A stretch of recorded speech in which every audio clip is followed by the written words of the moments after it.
Everybody knows about Nick Saban's coaching tree. But let's look at Kirby Smart's coaching tree. It's starting to build a little bit more, and we're seeing all these assistants go everywhere. We talk about Nick Saban's coaching tree. It's like an underlying accomplishment that he has, having all of these assistants ends up being head coaches somewhere else, including Kirby Smart of the Georgia Bulldogs, of course. But Kirby Smart is starting to build that now. In just 6 years, he's had guys go off and become head coaches somewhere else and have some success. And before we talk about that, click the link below to get your copy of DAWGSTRUCTION, Dog Post's commemorative book by Dean Legge and our staff here. You're not going to miss it. The book about the 2021 National Championship run. It's awesome. Trust me. Get the book. And go to dogpost.com, obviously. Ryan Curley here, talking about Kirby Smart and his disciples, if you want to put it that way, because everyone talks about the Nick Saban disciples. Looks the success that Kirby Smart has had with these assistants has been impressive, in my opinion, in a short time period. Kirby Smart started coaching in 2015. Took him 6 years to win a national championship, and he's got guys going off and becoming head coaches elsewhere. I think the most successful has been Mel Tucker, right? One of Kirby's defensive coordinators of past goes and becomes Michigan State's head coach. Michigan State, obviously, was a top 10 or 15 team this year in college football. Very impressive. Michigan State struggled recently. So Mel Tucker bringing them some success has been good. And we've even seen Amir Speed just went to transfer there to go play for Mel Tucker. Obviously, Tucker probably had a hand in recruiting him. So there's that. I think that's probably his biggest one is Mel Tucker. And obviously Mel Tucker is also by default part of the Nick Saban coaching tree. Obviously he did. He did coach under Nick Saban not too long ago. And obviously I'm looking through both these coaching trees right now, guys, and just impressive how many people have learned under these guys, especially Nick Saban, obviously. But Kirby Smart, and I've gone on here and I've talked about how the machine is built and it is churning, and there are all sorts of cogs in the machine. I call it the machine. Other people do too, to describe the Georgia football program. It is been constructed, and parts of the machine, stuff gets spit out of the machine. Obviously, NFL players get spit out of the machine. Award winners get spit out of the machine. Head coaches are getting spit out of the machine. That's kind of the way I'm putting it. My voice just cracked, if you didn't notice that. But it's crazy. All sorts of NFL and college coaches under Nick Saban's tree. Kirby Smart being the most successful one, in my opinion, if you look at it. Most definitely. But Kirby Smart's got Mel Tucker. I think if you had to put a number two, it would be Sam Pittman. Sam Pittman is, in a way, turning Arkansas around. I know Arkansas isn't really competing to win the SEC, but they are a competitive team. They were a top 10 team when they came to Athens this year to play the Georgia Bulldogs. That was a noon kick, crazy atmosphere, college game day. Sam Pittman has a hand in that. Sam Pittman was a grade A recruiter. He was a fantastic offensive line coach, and I think he's doing a really good job over there in Fayetteville. I think he's doing a good job. So you got Sam Pittman, Mel Tucker. I mean, Kirby Smart's coaching tree is only going to grow bigger because guess what? You're going to have Glenn Schumann eventually go. I mean, you're naive if you think all these assistants are going to stay, right? I mean, they're churning out. We just saw Adai leave. He's taking the defensive backs coach job at Miami. So all these guys are going to level up and level up and level up because they're getting taught by elite coaches, right? Kirby Smart's an elite coach.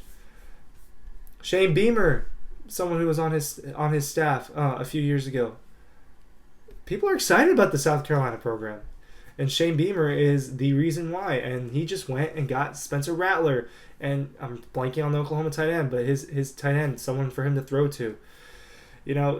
South Carolina, when's the last time they had a really exciting quarterback? Someone that got the people really hyped up. I mean, it's been a while. So that's good on them, Shane Beamer. And, at SEC Media Days last year, the first thing that I noticed about Beamer is very animated, very excited guy. Obviously, I'm not in the South Carolina realm very much, so I don't know exactly what the consensus is on Beamer. A couple of my South Carolina friends are excited about him. I talked to one a couple weeks ago, so they are excited about Shane Beamer. They're very excited about Spencer Rattler. Excitement. There's excitement. I know. I just used that word a few times, but that's what the word is to describe the vibe around the South Carolina program. People are happy with where they're at and happy that they're getting better. And I think South Carolina is going to be better than what they were last year. And Shane Beamer is doing a good job. And the latest one, so TBD on his success, and TBD on all these guys' success. I mean, they're very young head coaches as far as their tenure as head coaches at their programs. But the latest one, Dan Lanning, defensive coordinator, who landed a phenomenal job. I didn't think that I knew that he was going to get a head coaching job. I think everyone knew the last 2 years that was going to eventually happen. But he got the Oregon job. That was better than I thought it was going to be. I wasn't predicting that. So, the Oregon job is one of the best in the country. I got to talk about this one day. This is a video topic, talk about best programs in the country, best head coaching jobs in the country. But I think Oregon is probably in that top 10, right? It might be in the back half. But, I mean, you're talking about it's Dan Lanning versus Lincoln Riley is going to be the recruiting battle over in the West. And, of course, recruiting is all over the country. But in the West in particular, that's going to be a huge battle. I think it's going to be fun. Dan Lanning is a great defensive mind. He is a great recruiter. They're going to get guys over there, Oregon. Oregon's had big-time defensive recruits. Justin Flo, Kayvon Thibodeau, who's going to be a top 5 pick in the NFL draft.